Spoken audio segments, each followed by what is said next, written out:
Okay, so underlying energy is the the Lovers, actually. Underneath that is the Three of Cups, and underneath that we saw the Hierophant sticking out there. But this is about love. This is about, it's not necessarily about decision making, because, when you love somebody, there really ain't no choice. You love them, and that's pretty much it. And it's really just allowing yourself to love. I feel like with the Lovers, it's like allow yourself to love instead of allowing your mind to kind of keep you from doing exactly what it is that you are led to do. So that being said, right, this has to do with a deep, profound connection for some of you guys.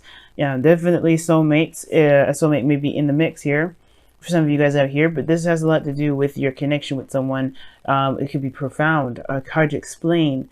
But the thing is too, is that this person does bring out a part of you that is, ready to expand in a way. Okay.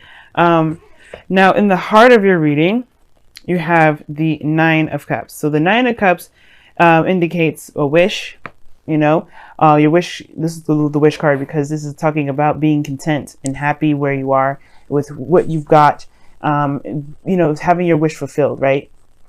Being happy. So this is a really good card to get. The challenge is, honestly, I feel like it's having to get there. You want to be in a content place. You want to be happy. You want to feel good about it. But the thing that's the obstacle that's crossing right now is that if it's worth the steps guided to take at the moment, the steps that's there to take. Now with the Five of Swords, this can indicate an empty victory, or feeling like there's some things that you may have to do in order to get to happiness that you may not be wanting to do in the first place. Maybe some things that you just kind of feel like would end up making you feel not so victorious even after doing that. You know what I mean? So there's this Five of Swords energy here that's keeping you from being able to feel happy. So there's some sort of process in which to go about having your happiness that may make you feel as though this isn't exactly worth the trouble, right? You're trying to figure out whether or not this is worth worth all this, the extra sacrifices and all that. You're trying to figure out if it's worth, risking everything to kind of get what you want. Now, in the past, you have the Four of Swords. So definitely taking a rest, definitely taking a moment to relax a little bit.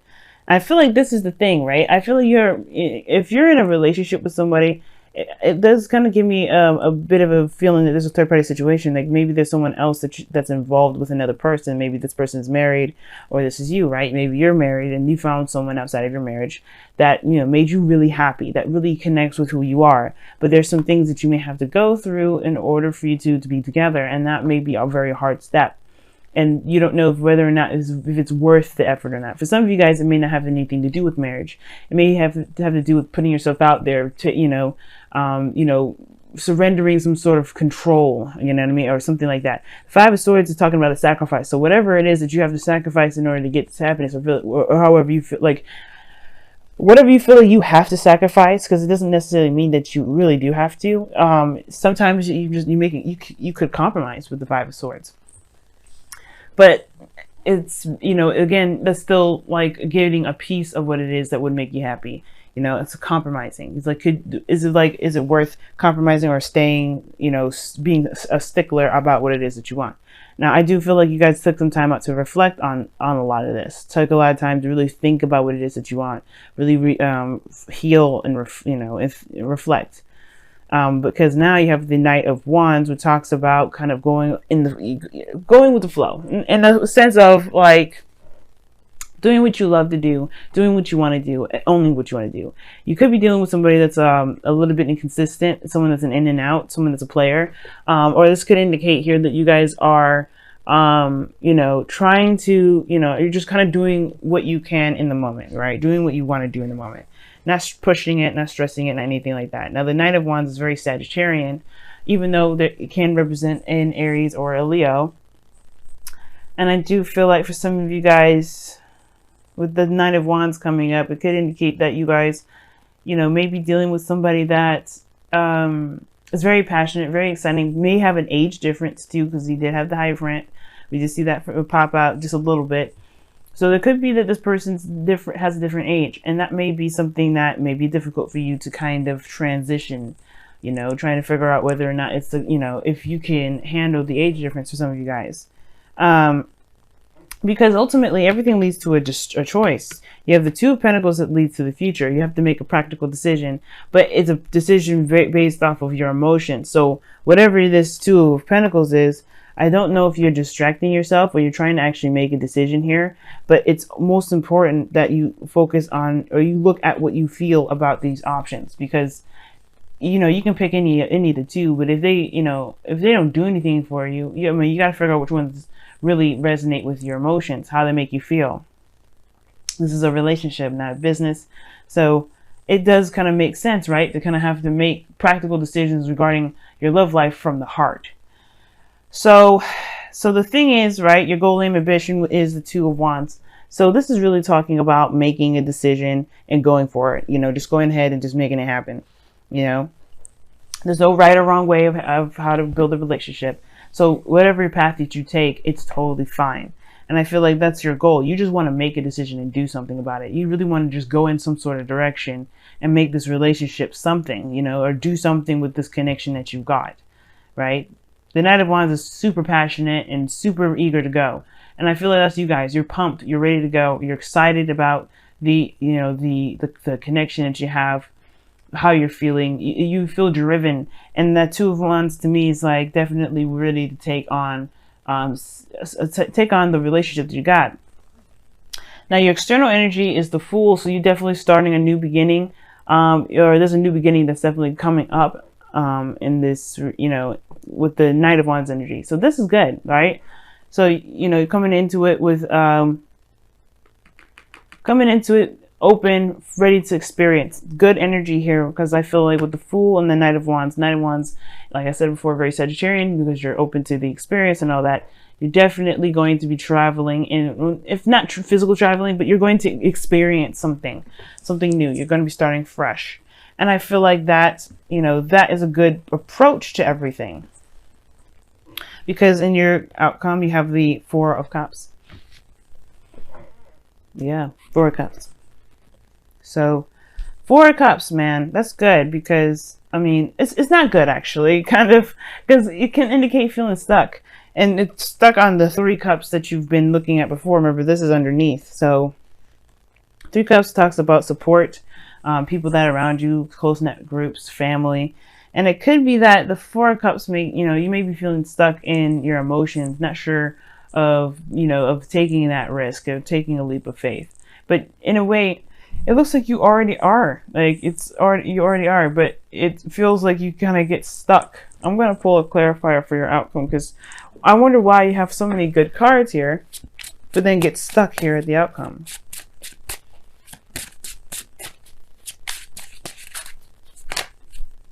Because of the Knight of Pentacles. Because you change your mind, maybe? Somebody changes their mind. Someone changes how they feel, or somebody's emotions change. Or perhaps somebody that comes back from the past that you know definitely appears, and you're not sure if you're gonna get the same old BS, or if you're gonna get something new. Yeah, that's a hard one. Knight of Cups and the Knight of Wands. Those two cards together can kind of make you feel like you don't know if you can really be in a relationship, a stable relationship with someone like that, because they change often. They're mutable signs. They change very frequently. So it's almost like you don't know if this person is going to change in a drop of a hat, but you still love them. You're still in a connection with them. It's just like making the decision to go with it, knowing how they are. Okay. And if this is you, this is about like kind of going based off of truly how you feel, right? Following what you feel, focusing on what it is that you want. But be careful that this desire, this whatever, you know, whatever your dreams are, because the Knight of Cups doesn't necessarily have to be a person. It can indicate that this is you dreaming, being more dreamy and allowing yourself to dream, allowing yourself to have a heart's desire. So I feel like for some of you guys, this may have to do with you dreaming, you know, allowing yourself to dream instead of kind of settling for what you know, thinking outside the box in a way, or, you know, having dreams outside of the box. We're gonna go ahead and pull you guys some some oracle cards from Messenger Oracle. We are all connected. Wow, nice. And we are. This is saying, like, this is really talking about the lovers that you got here in your underlying energy. And it's like, we all are going through very similar things. Soulmates, especially, when we come in together, we have very similar things, in common. But the connection is real. That's the thing that I want to point out for a lot of you guys out here. Your connection is definitely real.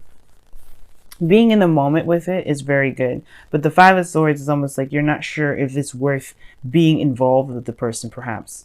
I'm going to actually pull a clarifier for the Knight of Wands, because it's cool and all that you go from this to this, maybe having a lot more fun. But the Five of Swords is like, yeah, but, there's a doubt here. Three of Cups. Why is the Three of Cups coming up? Maybe reuniting with somebody, reconnecting with somebody that's a fire sign, or did you feel unreliable? Oh wow, it's literally this here.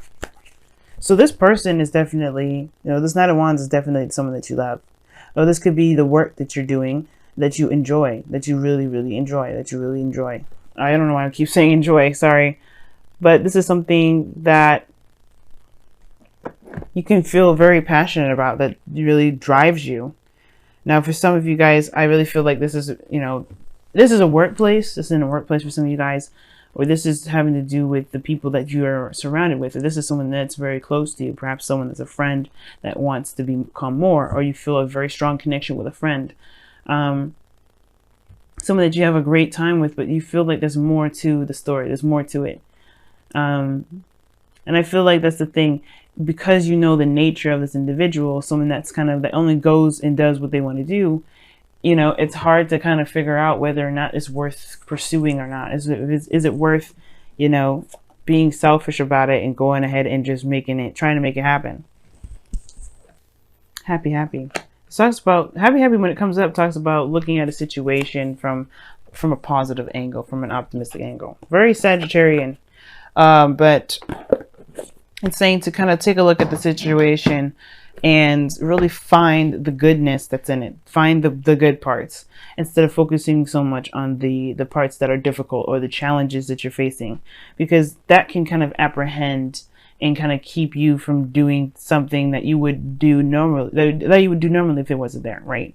It's like, okay, those factors are a part of it, right? Don't completely discount those. But what else, what good stuff can you get out of this relationship? What are you truly getting from this connection? You got cards in here that indicate you have to make a decision, but you already have, reflected and taken time, and that means, I feel like that means you had a truth. Now, for some of you guys, there may have been a pause in the relationship as well. Maybe you guys have had some time of distance, and maybe this person travels a lot. But I feel like that's the thing. It's hard, perhaps, to have somebody that's long distance, and you're trying to figure out whether or not it's worth continuing to pursue, or it's worth, kind of fighting for, in a way. What sacrifice do you feel like you have to make to have this connection with this person that you believe is a traveler, rather than someone that settles down and stays in one space? Either way, this is a new beginning. You know that you're in love with this person. You know that you're connected with this person. And it's like, what are the good attributes about the relationship that would encourage you to move forward? Because you already know what you may have to sacrifice. You already know what some things that you may have to just compromise on. Like some things that you're just going to be like, okay, well, has to happen. And you are connected. We are all connected, meaning that, we are all woven into the same fabric. We may have our own situations, our own troubles or whatever, but we are still a part of each other's lives in a great deal. We all have a story that connects us with everybody. So this person here definitely is a tie to you, but I feel like the biggest thing is to look at what can you do to make this relationship work? What are the good things that you can dredge up in this relationship? If you really have a hard time finding it, then it kind of gives you a better idea of what you should do, right? To make the decision that's best for you. Because if you can't find anything that's good about the connection, then yeah, then you may find yourself having a hard time continuing to move forward, because you're the Knight of Wands right now, if that's you. If this isn't you, then, you know, but I really feel like that's you, going with what your heart wants, going with how you feel about the project, about the relationship, about the job, about the career, about the lifestyle, you know, if it is truly authentic to you.